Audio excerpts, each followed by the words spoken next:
Baik, makasih banget Mbak Safira ya untuk waktunya. Jadi tadi Mbak Safira udah nerangin tentang GAP ya, bagaimana bisa bergabung menjadi mitra usaha dari Muslim ya.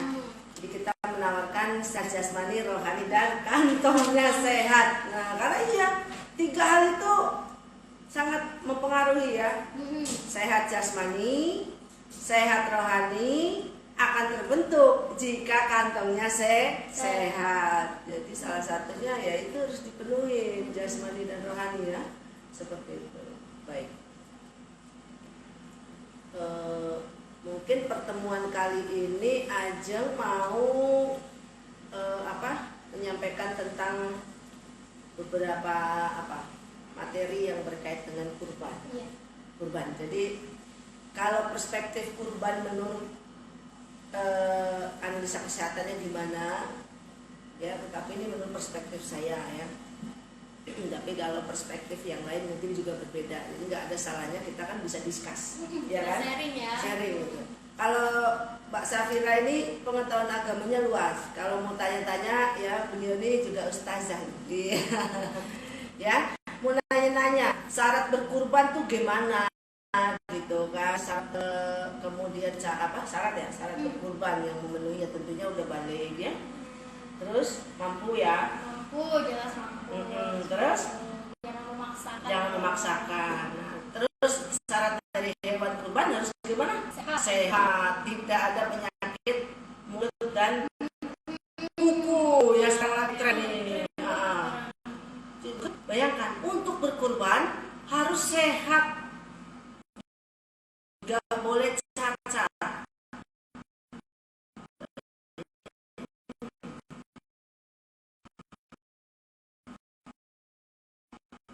Jadi harus sehat.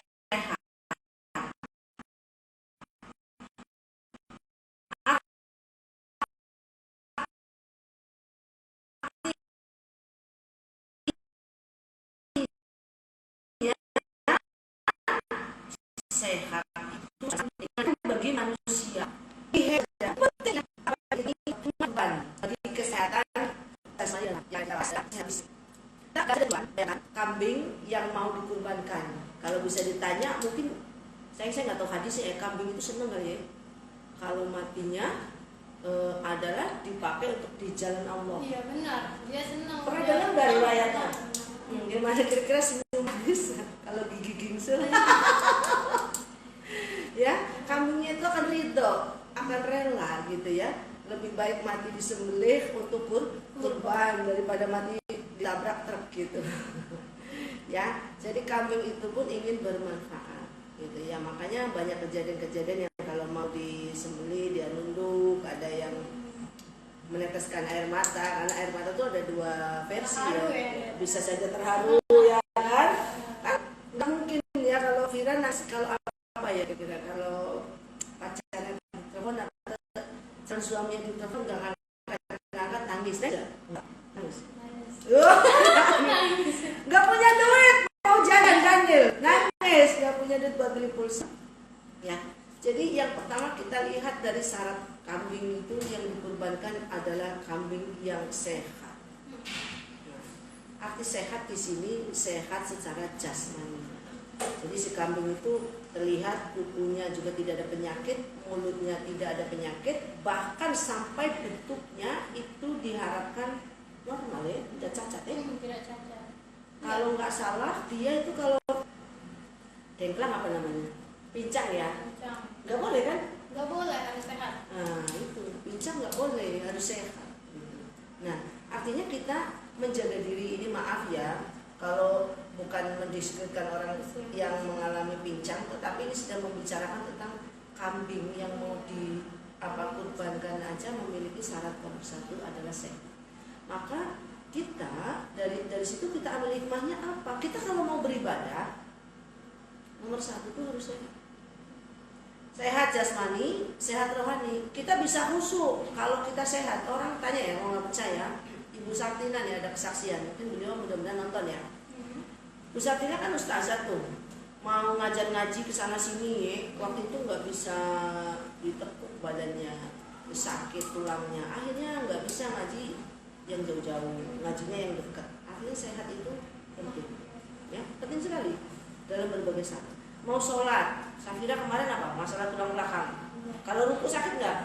Nah kira-kira kamu mau rukunya agak lama-lama gimana? Jadi kurang khusyuk kan? Pengen cepat-cepat selesai. Karena sakit, mengganggu. Sujud sakit nggak?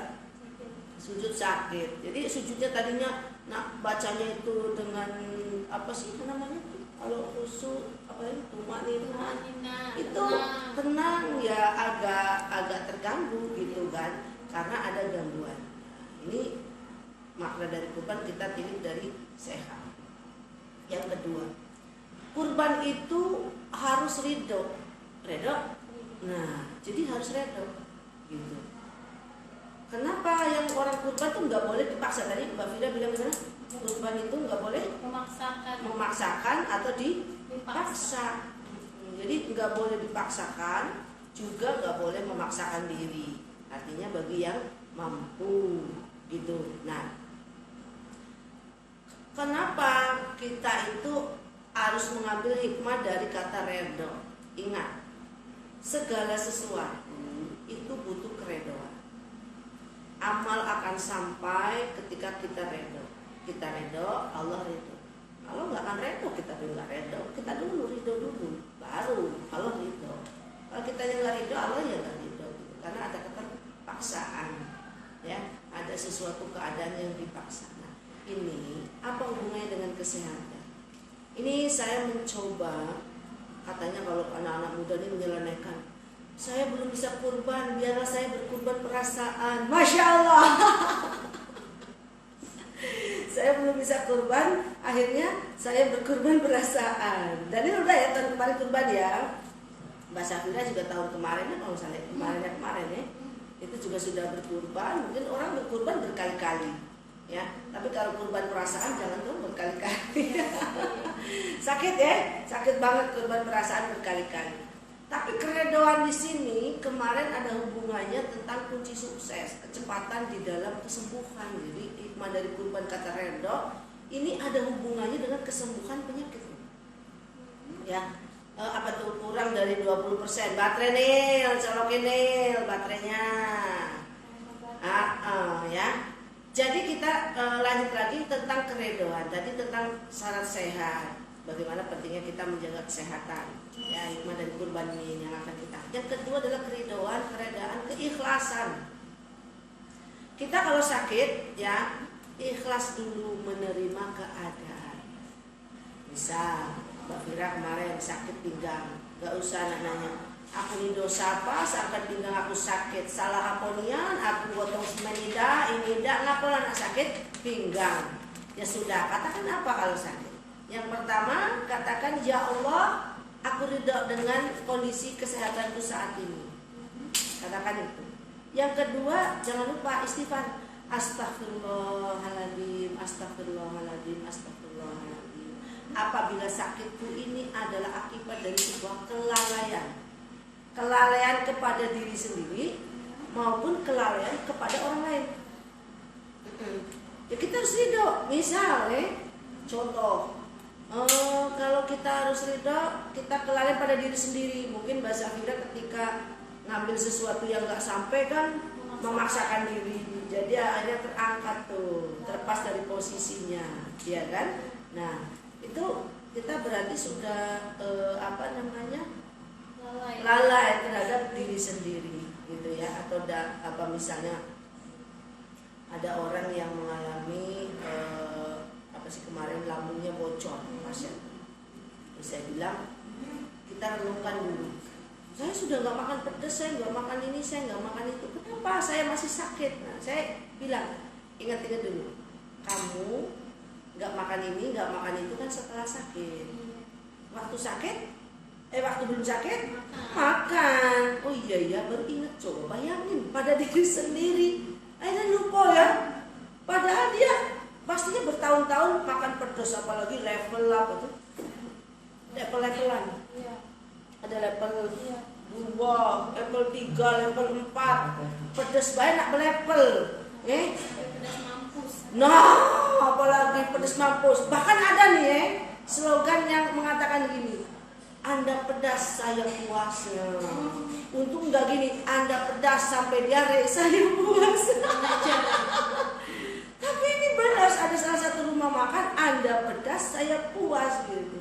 Tapi gimana kalau ayam pedas sampai mampus, terus Anda mampus, saya puas? Ya janganlah ya, jangan. Nah ini, jadi ada kelalaian-kelalaian terhadap diri sendiri maupun orang lain yang kita lakukan, ya, sehingga menimbulkan kondisi tersebut kurang sehat atau terganggu kesehatannya. Maka yang kedua, setelah kita ridho dulu, lalu kita beristighfar, gitu kan?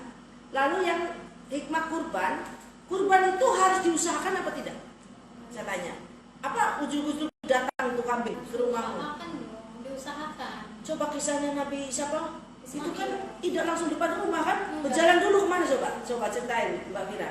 Dia berjalan dulu kan, dibawa dulu kan, enggak langsung depan rumahnya, langsung nak disembelih, tidak kan? Diajak turun, ya, ke suatu bukit di sana, ya, sampai ngasah ini dulu, gitu kan? Dibawa pergi dulu ke suatu bukit, baru beliau ini berniat untuk mengorbankan putranya, kan gitu, untuk menunggu di tempat yang memang Allah tunjukkan. Nah, ini diusahakan. Tidak langsung tuh ya, Nabi dapat petunjuk ya, putranya sembelih pagi-pagi ya, enggak juga, dia usahakan, dia berjalan ya. Ada nanya jam Apa tuh Bu, gimana apakah herbal ini cocok juga buat non muslim? Oke. Herbal apa? Herbal semuanya? Ya mungkin Baik. semua herbal mungkin. Oh iya. Apakah herbal ini cocok untuk non muslim? Wahai saudaraku sebangsa dan setanah air, kita bersaudara. Muslim dan non-muslim, kita bersaudara sebangsa dan setanah air. Apakah herbal ini boleh? Ya boleh. Untuk siapapun boleh. Ya, boleh sekali. Karena pastinya herbal tersebut kan sudah berstandar BPOM. Ya, kalau sudah berstandar BPOM berarti memenuhi syarat kelayakan untuk dikonsumsi dan memenuhi syarat khasiat yang diklaim di dalamnya. Ya, jadi kalau herbal tidak mengandung unsur agama karena ini bahan baku tanaman daun-daunan, ya. Itu diproduksi di pabrik modern dengan memenuhi syarat CPOTB, cara pembuatan obat terstandar, ya. Itu tidak ada hubungannya. Mungkin yang dimaksud adalah cara pengobatan saya. Boleh, pertanyaan yang sangat bagus. Saya mengobati muslim, non muslim, bahkan ya Ibu Cindy yang kemarin ateistik, nggak punya agama, tapi sekarang beliau sudah beragama. Kebetulan Chinese, nenek moyangnya itu Buddhis. Saya bilang, kamu harus beragama lah. Coba yakini agama yang mana, itu kan. Akhirnya beliau memilih Buddhis. Saya ngobatin itu tadi, orang yang tidak beragama itu kita obatin, apalagi orang yang punya agama kita obatin semua. Karena untuk mengobati tidak melihat siapa saja. Maka ada dokter hewan, bayangkan hewan saja diobatin tuh. Ada dokter hewan. Semua makhluk hidup yang ada di dunia ini berhak mendapatkan perlakuan dan perlindungan yang baik sesuai dengan posisi dan tempatnya. Kan gitu, ya. Jadi aman, kita bersaudara, tidak ada masalah untuk non muslim. Bahkan saya nih ngobatin lewat TikTok ada ya, kebetulan non muslim. Jadi kalau doa, saya bilang kan kita ada transfer energi, nah jangan lupa nih ya. Setelah session acara siapin ayo air doanya nih, jadi ngingetin nanti kita doa bareng. Saya akan bilang begini, doa sesuai dengan agama dan kepercayaan masing-masing. Mari kita berdoa bersama untuk Ibu A misalnya. Semoga Ibu A diberikan kesembuhan, keselamatan, dan kesehatan. Doa mulai. Ajeng doanya cara ajeng. Pasien doanya cara pasien. Yang Kristen cara Kristen. Yang Buddha cara Buddha. Yang Muslim cara Muslim. Tidak apa-apa. Ya. Kenapa? Kita bukan sedang beribadah. kita itu sedang berobat, tetapi berobat itu bisa menjadi sarana ibadah kalau kita menjalankannya dengan baik dan sesuai syariat. Ya, no problem. Boleh sini ya. Jadi tidak ada hubungan dengan syarat. Bahkan sampai dengan ayat doa yang saya transfer ini banyak sekali muslim dan non muslim pun mengikuti. Tidak apa. Ya. Oke. Terus apalagi? Apa kira-kira pertanyaannya? Ini saya sapa dulu, ada siapa nih yang bergabung? Mas Ceki.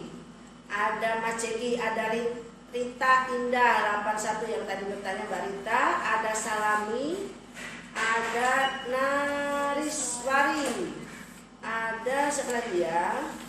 Ada Kak Asep Windy, terima kasih. Ada Risa Mona, ada Abah Narizik, dan ada yang lain-lain. Di TikTok banyak ya yang nonton. TikTok yang belum sempat saya sapa, mohon maaf ya. Satu-satu boleh bertanya. Ada pertanyaan kayaknya itu. Ada pertanyaan enggak? Oke? Ada pertanyaan belum?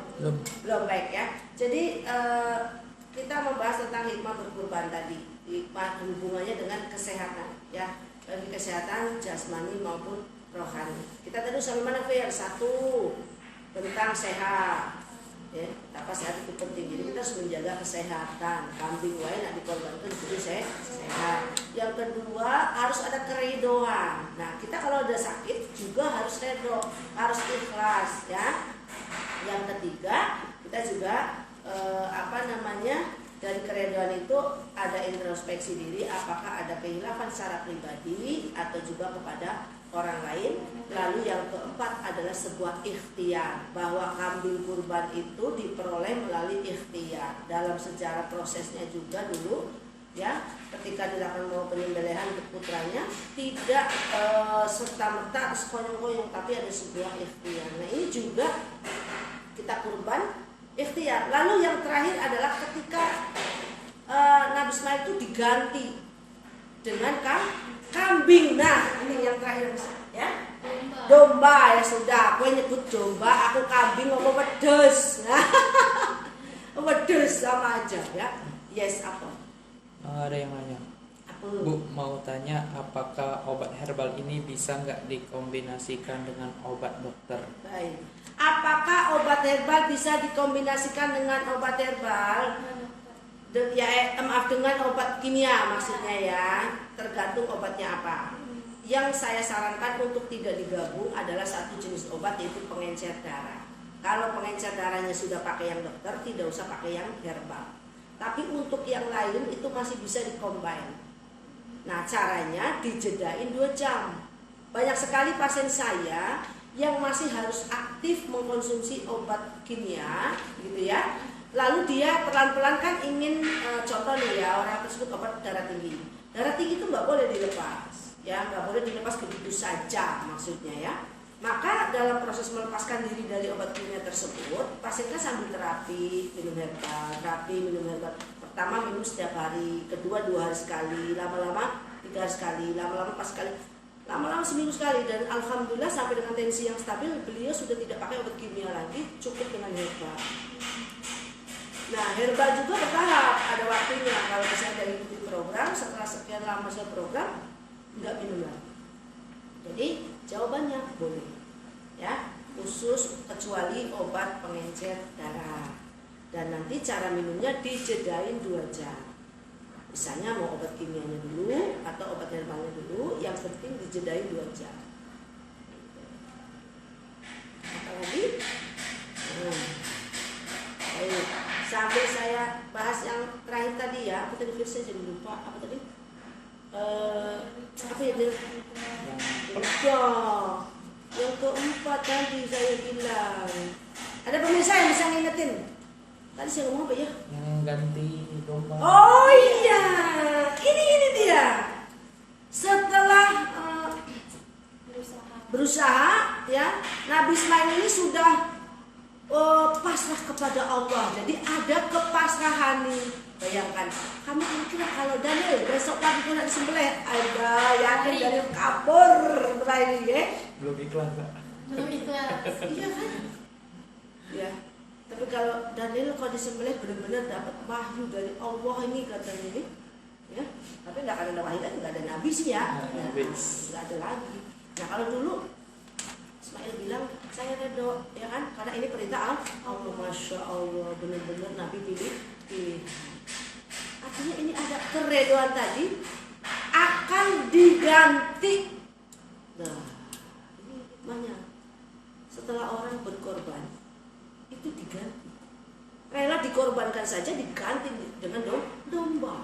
Nah kalau kamu kurban diganti nggak? Diganti sama Allah dengan kesehatan yang maksimal, ya, dengan rezeki yang halal dan tauhid yang melimpah. Nah, tentunya seperti itu. Nah belajar dari situ, kita rela mengeluarkan sesuatu. Kamu berobat keluar duit, kamu berobat keluar waktu, ya, waktunya harus tersita, duitnya harus terbuang. Allah kalau kamu ridho, Allah ganti dengan sebuah kesembuhan. Bahkan saya lupa itu hadis apa gimana ya. Kalau saya kan nggak usah, tapi saya selalu bisa. Ketika sakit katanya ya, Allah mengambil satu auramu. Ya, ajeng cantik nggak auranya di sini? Nah kalau nggak sakit, ada lagi saya. Kalau ajeng lagi pusing, demamnya mungkin auranya nggak secantik itu. Safira juga demikian, cantik sekali kan pemirsa ya. Nah, kalau Safiranya lagi kurang sehat, auranya pasti berbeda. Apa pucul gitu ya, lesu, loyo gitu kan. Auranya nggak sememancar atau semenarik orang yang sehat. Auranya dia. Kedua, nafsu makannya diambil gitu. Baru makan dikit, muntah, ya kan? Atau merasa kenyang. Bahkan ada pasien saya yang anoreksia, baru masuk itu udah keluar, nggak bisa makan. Makanya biasanya bubur itu pun buburnya harus pakai, udah dibikin cair, bayangkan. Ya, ada pertanyaan lagi saya? Bu, bagaimana cara mendapatkan obat geria herbal yang asli di pasaran? Untuk Ibu Agus Rita 99, baik, terima kasih. Ya, Ibu Agus Rita, untuk mendapatkan herbal kita ada beberapa cara. Satu, langsung cek ke Shopee, ke Tokopedia, ya kan? Nah, yang ketiga langsung WA 08 12 72 72 Belum Fir, ulangi. 0812 7272 8982. Oke, itu nomor WA-nya 0812 7272 8982. Jadi ada 3 cara tuh, bisa melalui Shopee, bisa melalui Tokopedia, bisa melalui WA, ya, akan dikirim, ya, akan dikirim. Dan untungnya beli herbal di kita, kamu beli dimanapun mendapat fasilitas sebagai pasien tanpa harus mendaftar, tanpa harus mengeluarkan biaya pendaftaran. Kalau offline ada pendaftaran 50.000 pertama kali doang, tapi untuk berobat berikutnya enggak, ya. Tapi kalau online dari pertama sampai berikutnya tidak ada biaya, ya. Bisa konsul. Ya, bisa konsul. Jadi kalau sudah beli obat, ada buktinya, resinya bahwa Anda membeli obat ini. Bu, saya membeli obat ini di Shopee. Apa penyakitmu? Saya penyakitnya kanker. Oke, kirimkan KTP-mu, daftarkan ke CS-nya, nanti dijadwalkan sama CS-nya untuk berteleponan langsung sama Anda. Baik secara voice call maupun video call gitu. Ya, enak kan? Beli herbal, bisa dapat konsul, ya, secara gratis. Kita akan tanganin sama seperti pasien yang datang di depan mata. Ya. Itu kelebihannya, ya. Ini tinggal 3 cara tuh, ya. Oke. Ada lagi pertanyaan Mas Daniel? Belum ada? Ya, kalau ini bermanfaat tolong di-share dong. Share. Bagikan.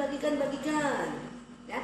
Saya sebelum saya tutup, saya terakhir tadi tentang setiap pengorbanan itu akan diganti sama Allah. Ya, itu hikmahnya yang terakhir. Ya, jadi kalau kamu sakit, ya, kamu harus berkorban uang beli herbal. Kamu harus berkorban waktu untuk berobat, ya. Maka pengorbanan itu akan diganti sama Allah karena kamu redo kan.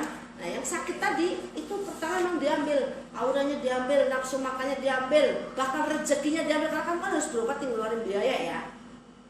Tapi ada ada satu lagi, dosanya diambil. Masya Allah, orang yang sakit asal redo, dosanya diambil sama Allah.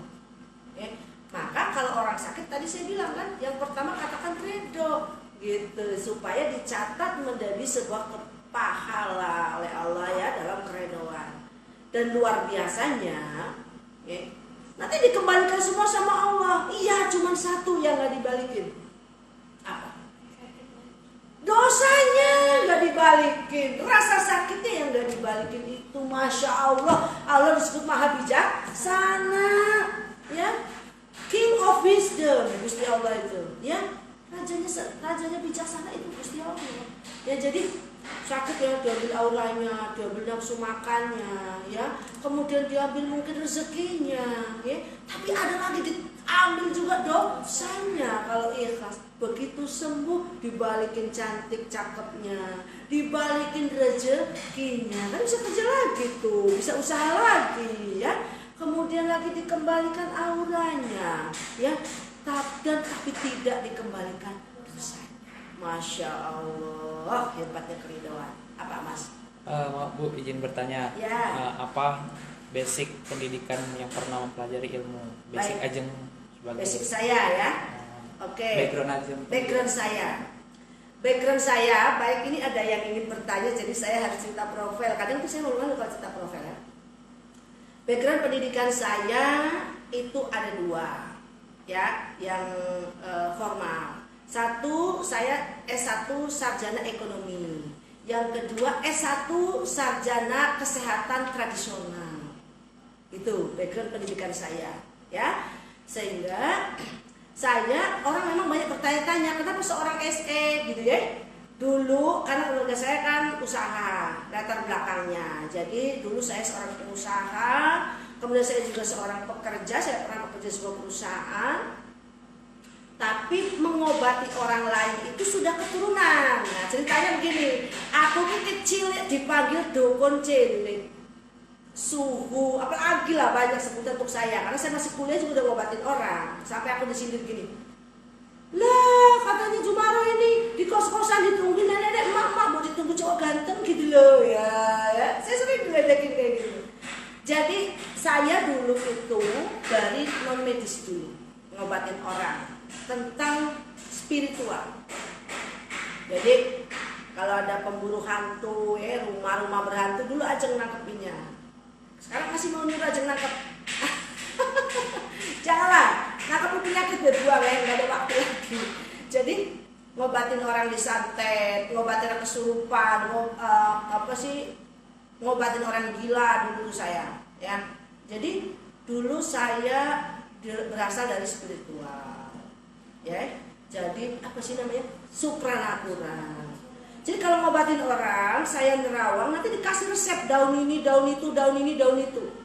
Kadang saya belum pernah lihat daunnya, tapi saya malah bertanya, Bu, ada daun kemuning kayak gini, ya kayak gimana sih Bu daun kemuning? Nah nanti dia liatin sama nggak dengan yang oh iya benar Bu, yang di terawang saya yang ini. Saya jadi baru tahu ternyata daun kemuning. Itu pun pernah sampai terjadi. Ya saya harus ngomong apa adanya gitu.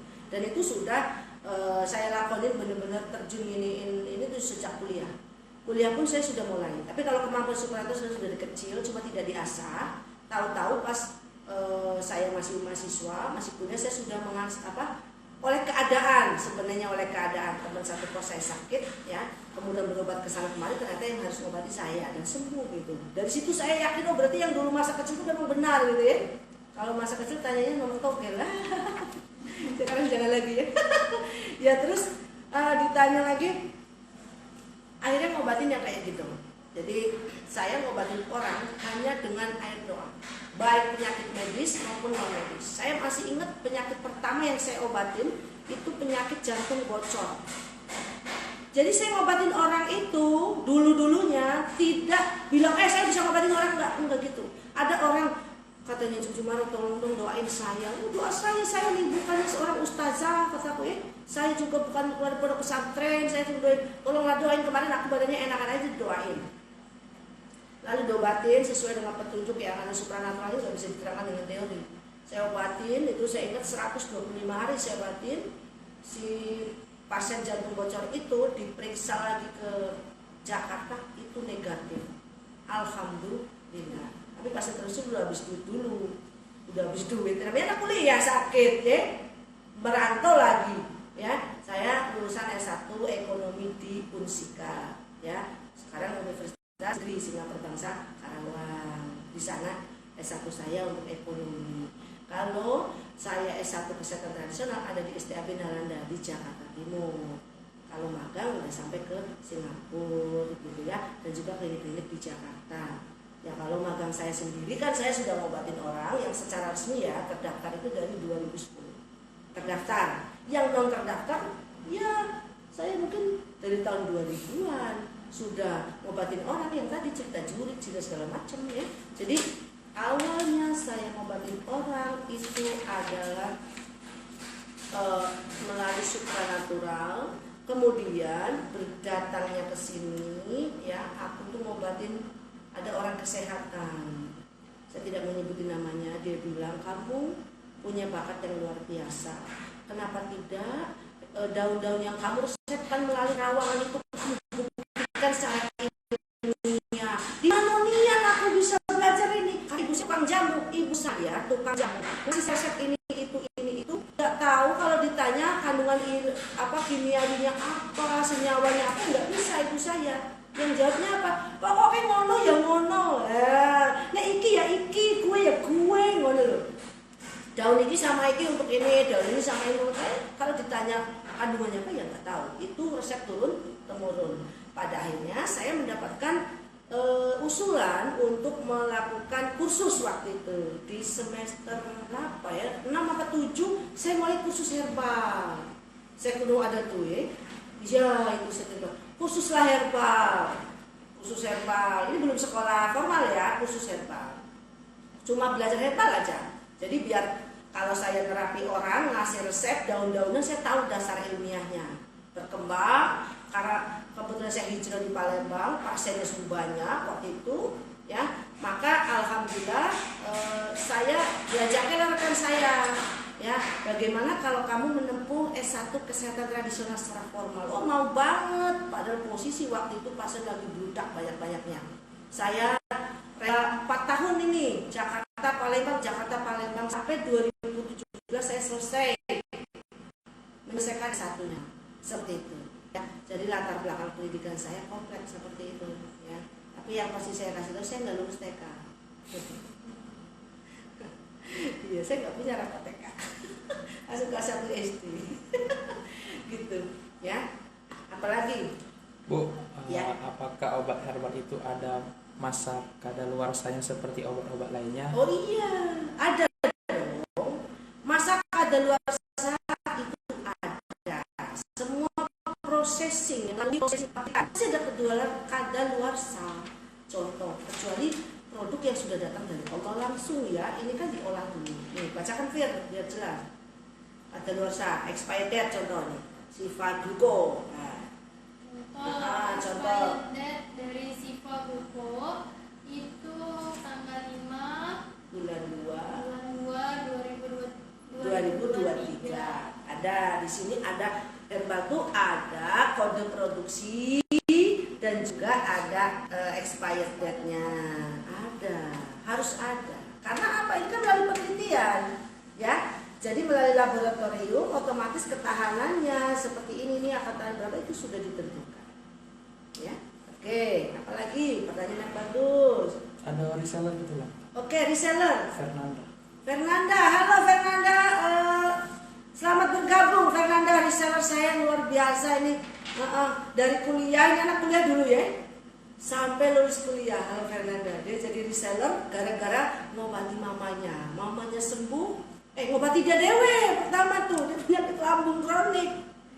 Fernanda ini. Halo Fernanda. Makasih banyak yang dimarah kiriman bingkisan yang udah sampai. Oh iya, yang dapat bingkisan menjelang Idul Adha karena jadi reseller kita kirimkan bingkisan sebagai tanda terima kasih ya. Pemirsa sedikit bahas tentang Fernanda nih ya.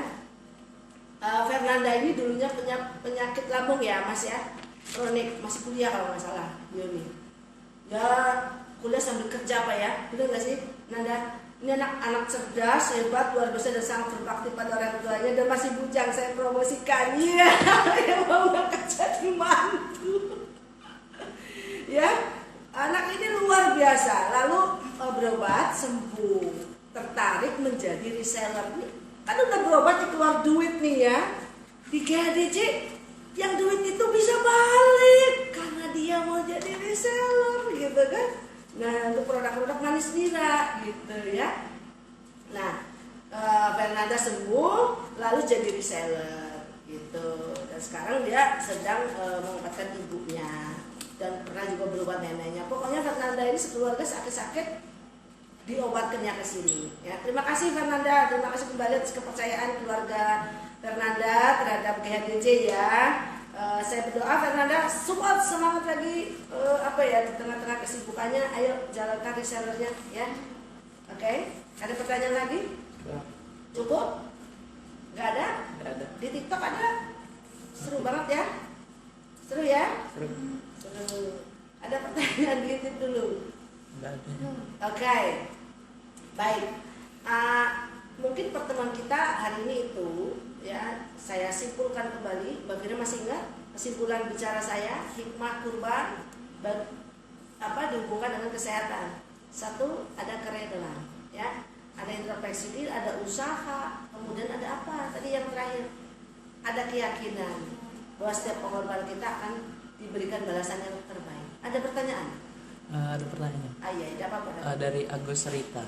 Oke, Mbak. Bu, Ya. apa keuntungan bergabung dengan Gria Herbal Junjungan? Banyak sekali. Pertama ya, tentunya kamu akan mendapatkan kalau baterainya sayang itu tuh colokin, nanti marah kalau nggak selesai di pertanyaan. Ayo cepat lari. Banyak banget keuntungannya. Satu, kalau kamu sudah jadi member, setiap pembelanjaanmu itu sudah harga reseller plus ada potongan udah harga reseller ya, karena sini kan ada gap, ada reseller ya. Kalau reseller ini belinya bebas, yang penting sedos, tapi kalau gap memang ada nominal tertentu. Berapa sih kalau misalnya? Apa nak diterangkan di ini? Yang tertarik boleh import katanya ya. Nah itu jadi dapat harga reseller plus dipotong lagi, artinya dia masih bisa membuka keagenan lagi itu, jadi anggota gap kelebihannya. Yang kedua, kalau kamu berobat buat diri sendiri pun udah mendapatkan potongan tuh. Yang ketiga, kalau ada orang beli obat lewat kamu ya, konsul ke kita tapi belinya lewat kamu kan dapat fee itu. Ada untuk obat-obatan tuh ya, itu sekitar 15% apa 10%? Kalau obat herbal kita 10%, kalau obat niranya kita 5%. Oh ya. Nah terus kalau misalnya manis nira ya itu 10%. Ya itu. Terus kalau kau jadi pasien gratis intinya. Kau jadi reseller, daftar gratis. Nah keluarga kau berobat, daftar kalau online gratis, kalau offline 50.000. Tapi beli obatnya kalau pakai nama kamu otomatis ya, setiap orang itu membeli obat GHDJ akan ada selisih harga itu dikasihkan ke kamu. Keuntungan dari selisih penjualan. Iya betul. Jadi dia berobat, saya yang ladenin, sakit apa begini, dia beli obatnya itu lewat kamu. Walaupun dia diantarkan ke Gria, tetap nama kamu yang dicatat. Itu keuntungannya. Jadi banyak sekali ya. Itu banyak berlimpah keuntungannya. Nanti kamu langsung bisa teleponan, bisa juga minta ini. Ada Deni Esos. Terima kasih Mas Deni sudah bergabung. Ya Jeng, sama-sama sukses selalu buat GHDJ. Terima kasih Fernanda, kamu anak hebat dan luar biasa, sangat berbakti pada orang tua. Sudah bekerja belum punya pasangan, segera dipromosikan mendapat pasangan. Yang punya anak betina boleh dikenalin. Ini Fernanda anak cerdas ini. Ya, ada pertanyaan nih? Ayo bertanya. Tidak apa-apa. Habis. Wis. Ya baik. Ya. Itu tadi hikmah berkorban berkaitan dengan kesehatan jasmani kita. Yang pasti satu yang nggak boleh lupa, keridhaan hati kita, keikhlasan hati kita membawa jaminan ketenangan dan kebahagiaan. Betul. Wong yang sudah ikhlas, redo, ya hadiahnya bahagia. Iya, Cak Daniel diselingkuhi pacarnya tetap tersenyum, bahagia aja, udah redo. Ngapa? Sudah ada gantinya. Masya Allah ya, digantikan. Nah, kita juga sama, setiap pengorbanan kita harus redo karena Allah akan mengganti dengan berbagai kebaikan yang datang dalam hidup kita. Ya, oke, terima kasih atas kebersamaannya. Jika bermanfaat di-share, nanti bisa ditonton di YouTube. Ya, see you next time. Ajeng sampai dengan di sini. Tapi sebelum saya salam, saya lupa, saya ada janji. Ayo kita berdoa bersama. Ya. Ini air doa spesial buat Syafira yang mau menikah sebentar lagi. Semoga sehat, dan pernikahannya lancar. Spesial buat kamu, Fir. Dia tambah cantik gitu, air doa terus ya. Jadi sih tambah ganteng ya. Baik, kita doa bareng. Muslim maupun non Muslim boleh siapkan air doanya, air yang layak minum, yang sehat. Luka, tapi jangan kayak alkohol. Luka batin. Bersih katanya, luka luar alkohol dioles, luka dalam alkohol diminum ya. Aduh, gara-gara itu si kau bagi dua, si kau bagi. Astagfirullah. Jadi air ini juga gitu ya. Kalau kamu lukanya di dalam, ya diminum. Kalau lukanya di luar, ya dioles, gitu ya. Nah, bisa juga untuk mandi kalau kamu nggak tenang hatinya. Baik. Bagi yang Muslim, mari istighfar. Ya, bagi yang non Muslim boleh membaca apa saja sesuai dengan agama ajaran kamu. Ya. Istighfar dulu 3 kali. Astaghfirullahaladzim, astaghfirullahaladzim, astaghfirullahaladzim. Bismillahirrahmanirrahim. Ya Allah ya Rabbi, hadir di hadapanmu ya Allah, para pemirsa yang sedang menunggu pertolongan, keajaiban darimu ya Allah. Yang sedang sakit semoga Allah sembuhkan dari penyakitnya. Yang sedang usaha semoga Allah lancarkan usahanya. Yang sedang menuntut ilmu semoga Allah mudahkan mendapatkan ilmu yang bermanfaat. Yang ingin bertemu dengan jodoh semoga Allah memudahkan jodohnya, jodoh yang baik untuk dunia dan akhiratnya. Yang ingin punya keturunan semoga Allah mendatangkan segera mungkin keturunan yang baik, yang soleh dan solehah. Asyhadu an la ilaha illallah wa asyhadu anna Muhammadar Rasulullah. Ya Jabaru ya Qahar ya Syadidal Batsi. Niatkan dalam hatimu apa yang menjadi maksudmu. Hakimi madalmani wa ta'ala. Amin. Allahumma azimil ba'sa rabbana syismi wa anta syafi la shifa'an illa shifa'uka shifa'an la yukhadiru saqam. Amin. Allahu Akbar.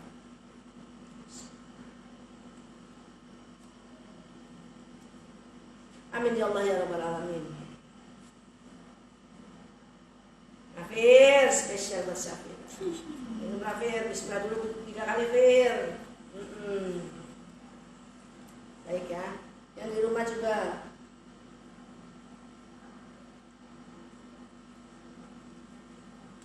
Alhamdulillah. Ya. Alhamdulillah. Semoga Allah ijabah apa yang menjadi maksud dan keinginan kita. Sebelum aja mengucapkan salam pamit, kami berdua ya mewakili manajemen ingin mengucapkan Selamat Idul Adha 1443 Hijriah. mohon maaf lahir dan batin. Terima kasih, sampai berjumpa di lain waktu. See you, bye bye. Assalamualaikum warahmatullahi wabarakatuh. Waalaikumsalam.